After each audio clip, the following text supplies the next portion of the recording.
Hello दोस्तों, स्वागत है आपका केहूबज चैनल पर, जहां पढ़ाई होती है थोड़ी इंटरेस्टिंग और थोड़ी इंटरटेनिंग।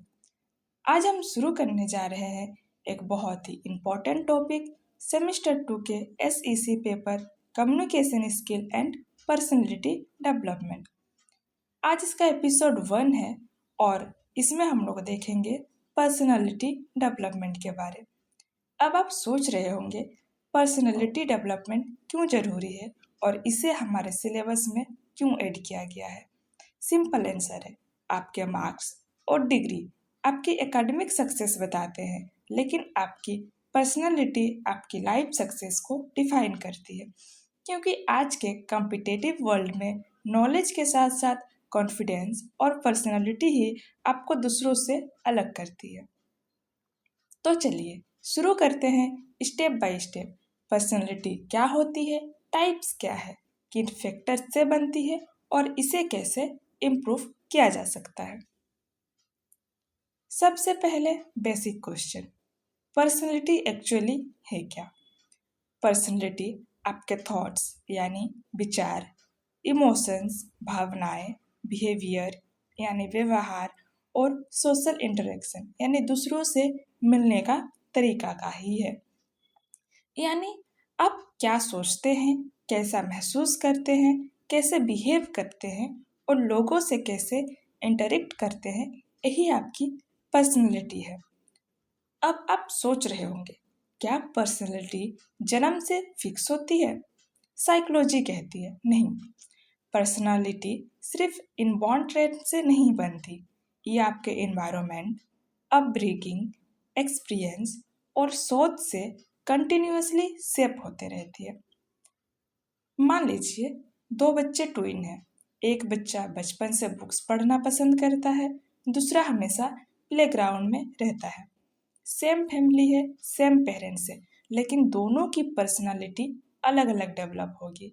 एक इंट्रोवर्ट हो सकता है और दूसरा एक्सट्रोवर्ट। बात यह है कि पर्सनैलिटी को इम्प्रूव किया जा सकता है। यह एक लाइफ लॉन्ग प्रोसेस है, यानी आप चाहे किसी भी एज के हो, आपकी पर्सनैलिटी में बदलाव लाना पॉसिबल है। आपको क्या लगता है, आपकी पर्सनैलिटी बचपन से जैसी थी वैसी ही है या अभी चेंज हुई है टाइम के साथ? कमेंट में ज़रूर बताइएगा। अब आते हैं हम लोग इसके टाइप्स पर। साइकोलॉजी में ट्रेडिशनली 4 मेन पर्सनैलिटी टाइप्स मानी जाती है। सबसे पहले है सैंग्विन पर्सनैलिटी। ये ऐसे लोग हैं जो चेयरफुल, सोशल और ऑप्टिमिस्टिक भी होते हैं। ऐसे लोग हर गैदरिंग में एनर्जी भर देते हैं। इन्हें हर कोई पसंद करता है क्योंकि ये फ्रेंडली और ओपन नेचर के होते हैं। वो दोस्त जो हर पार्टी में सेंटर ऑफ अट्रैक्शन होता है, जोक सुनाता है और सबको हंसाते रहता है। दूसरा टाइप है कोलोरिक पर्सनालिटी, यानी स्ट्रॉन्ग विल्ड, एम्बिशियस और गोल ओरिएंटेटेड होते हैं। ये लोग नेचुरली लीडर्स होते हैं। आप देखे होंगे क्लास में जब भी ग्रुप प्रोजेक्ट हो तो कुछ बच्चे ऑटोमेटिकली लीडरशिप ले लेते हैं और पूरे ग्रुप को मैनेज करते हैं। ऐसे ही बच्चे कोलोरिक पर्सनैलिटी के होते हैं। इसके तीसरा टाइप है मेलिनकॉलिक पर्सनैलिटी। ये डीप थिंकर, सेंसिटिव और आर्टिस्टिक माइंडसेट के होते हैं। ये थोड़े इंट्रोवर्ट होते हैं और अक्सर डिटेल ओरिएंटेड होते हैं।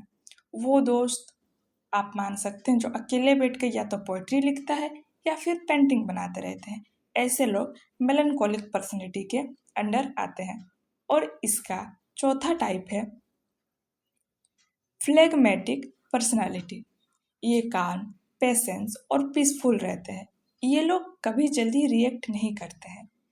क्लास में देखे होंगे कुछ बच्चे, चाहे कितना भी हल्ला हो रहे हो, कितना ही कुछ मैटर हो गया हो, सब परेशान हो, लेकिन ये सबसे कूल रहते हैं, सबसे चिल रहते हैं और एकदम आराम से चीज़ों को हैंडल करते हैं। अब आप खुद सोचिए, आप इन चारों में किस टाइप के हैं? क्या आप चेयरफुल सैंग्विन हैं, स्ट्रॉन्ग कोलोरिक या फिर थॉटफुल, मेलनकॉलिक या फिर पीसफुली फ्लेगमेटिक है? ये भी आप कमेंट में ज़रूर बताइएगा। पर्सनालिटी को और अच्छे से समझने के लिए हमें इसके कंपोनेंट्स देखने होंगे। पर्सनालिटी सिर्फ एक चीज़ से नहीं बनती, बल्कि 4 मेजर पार्ट से मिलकर बनती है। सबसे पहला है आपका फिजिकल कंपोनेंट, आपकी बॉडी लैंग्वेज, पोस्चर, ड्रेसिंग और वॉइस टोन। एग्जाम्पल, अगर कोई स्टूडेंट कॉन्फिडेंट तरीके से क्लास में एंटर करता है, सीधी पीठ, आई कांटेक्ट, स्माइलिंग फेस, तो सबका ध्यान ऑटोमेटिकली उसकी तरफ चला जाता है। ये फिजिकल कंपोनेंट को दर्शाता है। दूसरा है हमारा मेंटल कंपोनेंट, यानी आपकी सोचने की क्षमता, इंटेलिजेंस और क्रिएटिविटी। एग्जाम में सिर्फ रट्टा मारना ही नहीं, बल्कि स्मार्ट तरीके से आंसर लिखना होता है, तभी आपको ज़्यादा से ज़्यादा नंबर मिल सकते हैं। तीसरा है सोशल कंपोनेंट, यानी आपका कम्युनिकेशन स्किल और दूसरों से इंटरेक्ट करने का तरीका। ग्रुप डिस्कशन में अपनी बात क्लियर तरीके से रखना और दूसरों को भी उतने ही क्लियर और पीसफुली सुनना। चौथा हो जाएगा हमारा इमोशनल कंपोनेंट, यानी स्ट्रेस हैंडल करने की एबिलिटी और इमोशनल इंटेलिजेंस। अगर आपके मार्क्स कम आ जाए तो आप पैनिक करने के बजाय उसे आराम से सोचें और नेक्स्ट टाइम कैसे इम्प्रूव करना है, इस पर ज़्यादा ध्यान देना चाहिए। इन चारों का बैलेंस होना बहुत ज़रूरी है। इमेजिन कीजिए, कोई स्टूडेंट बहुत इंटेलिजेंट है लेकिन कम्युनिकेशन वीक है, तो उसकी पर्सनैलिटी अधूरी रह जाएगी।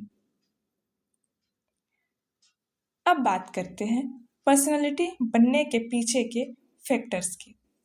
पहला जेनेटिक, यानी ये आनुवांशिकता आती है, पेरेंट्स से मिले ट्रेट्स। एग्जाम्पल, अगर कोई नेचुरली बहुत पीसफुल रहता है या शॉर्ट टेम्पर होता है, हो सकता है उसे घर में वैसे हो तो उनसे उसे वो चीज़ मिल सकती है। दूसरा है एनवायरनमेंट, यानी पर्यावरणीय, फैमिली, फ्रेंड्स, टीचर्स और सोसाइटी। इन चारों से हम जो बचपन से देख सुन के बड़े होते हैं, वो कहीं ना कहीं हमारी पर्सनैलिटी में बहुत बड़ा इफेक्ट डालती है और हमारी कॉन्फिडेंस को बूस्ट करने में मदद करती है। तीसरा है लाइफ एक्सपीरियंस, यानी कि अनुभव, सक्सेस, फेलियर और उनसे मिली सीख। एक फेलियर से, आपके लाइफ के एक फेलियर से आप उसे सीख लेके आप जो है और स्ट्रांग बनते जाते हैं और आपकी पर्सनैलिटी जो है धीरे धीरे डेवलप होते जाती है। चौथा है कल्चरल, यानी संस्कृति, ट्रेडिशन और सोशल वैल्यू। हम जिस कल्चर में रहते हैं, हमें बचपन से अलग अलग नियम, कानून और कई सारी चीज़ें हमारी बड़ों के द्वारा बताई जाती है कि एक अच्छा इंसान ये करता है, ये चीज़ें नहीं करता है। वो लोगों को सम्मान देता है, उनसे सम्मान से बातें करता है, बड़ों की रिस्पेक्ट करता है, छोटों से प्यार से बात करता है। इस तरीके जो है हमारी कल्चर में रेस्पेक्ट देना हमें सिखाए जाती है और बताए जाते हैं कि हम खुद को कैसे अच्छा इंसान बना सके। ये भी कहीं ना कहीं हमारी कल्चर, हमारी सोसाइटी, हमारे पर्सनैलिटी में बहुत बड़ा हाथ निभाती है। अब अगला सवाल है कि पर्सनैलिटी इम्प्रूव करने से पहले हमें इसे मेजर करना चाहिए। हम खुद को कैसे पता करें कि हमें कौन से फील्ड में खुद को इम्प्रूव करने की ज़्यादा ज़रूरत है? इसके 3 या 4 स्टेप है, हम ये चीज़ करके देख सकते हैं। सबसे पहला स्टेप है सेल्फ इवोल्यूशन, यानी हम अपने स्ट्रेंथ और वीकनेस को लिख सकते हैं और उन पे काम कर सकते हैं। हम अपनी वीकनेस पे ध्यान दे के उसे हम प्रैक्टिस करके उसे और अच्छा बना सकते हैं। दूसरा है फीडबैक, यानी हमारे फ्रेंड्स, टीचर्स या फैमिली से ऑनेस्ट फीडबैक लीजिए। कभी कभी हम खुद को जानने के लिए दूसरों का ओपिनियन लेना ज़रूरी है कि लोग हमारे बारे में क्या सोचते हैं, लेकिन इसे एक पॉजिटिव वे में लेना है। और अगर हमें ये लगता है कि लोग हमारे बारे में नेगेटिव सोच रहे, तो उन बातों को बिल्कुल नहीं सुनना है। स्टेप 3 हो जाता है टेस्ट।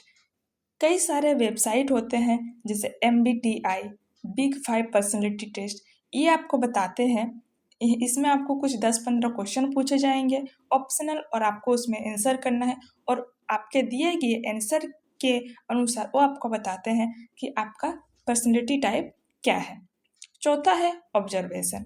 डेली लाइफ में आप खुद को ऑब्जर्व करें, आप किस सिचुएशन में कैसे रिएक्ट करते हैं और दूसरों के साथ कैसे बिहेव करते हैं। इन सब से आपको क्लियरिटी मिलती है कि पर्सनैलिटी के किस हिस्से में आपको इम्प्रूवमेंट की ज़रूरत है।